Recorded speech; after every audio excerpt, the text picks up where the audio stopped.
Interpreter insets have become material for memes.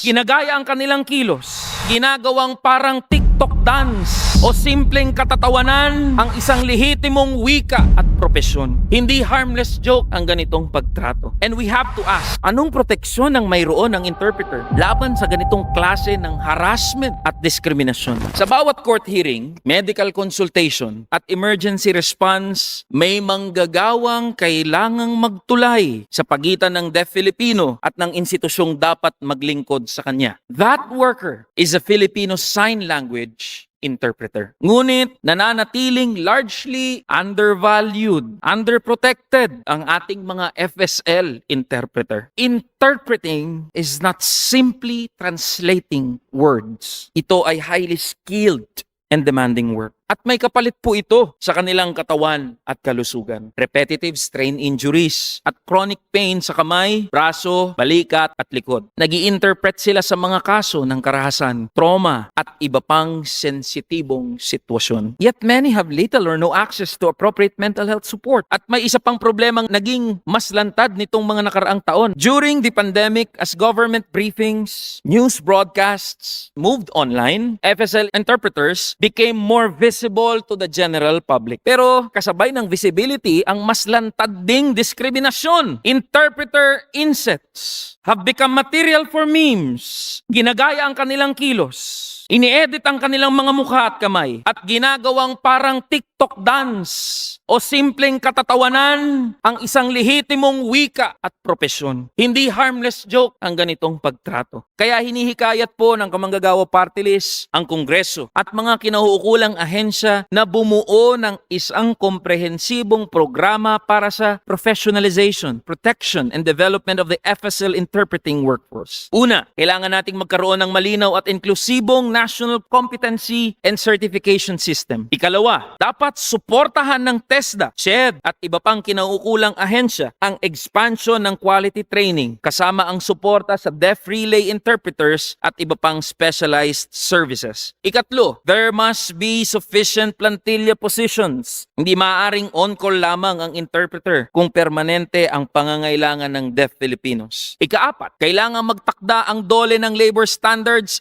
appropriate to this profession. At higit sa lahat, kailangan nating tuparin ang mga obligasyong matagal nang nakasulat sa ating mga batas. BP 344, RA 7277, and RA 11106. We cannot continue asking FSL interpreters to carry the burden of an inaccessible system while denying them adequate wages, protection, security, and recognition. If we are serious about accessibility, then we must value and protect the workforce behind it. Because accessibility is not only something we build, it is work that people perform. And the workers who make our rights accessible deserve rights and protection of their own. Ngayon po ay tayo ay dumadaan sa budget season. Even po ang mga proceedings natin, Madam Speaker, ay hindi po maunawaan ng deaf community. Hindi po magkakaroon ng makabuluhang batas tungkol sa deaf community kung hindi rin sila kabilang sa pagbalangkas at paggawa ng mga batas patungkol sa kanila. Muli, binibigyang pugay natin ang ating mga FSL interpreters at sa lahat po ng kasapi ng deaf community, mabuhay po kayong lahat.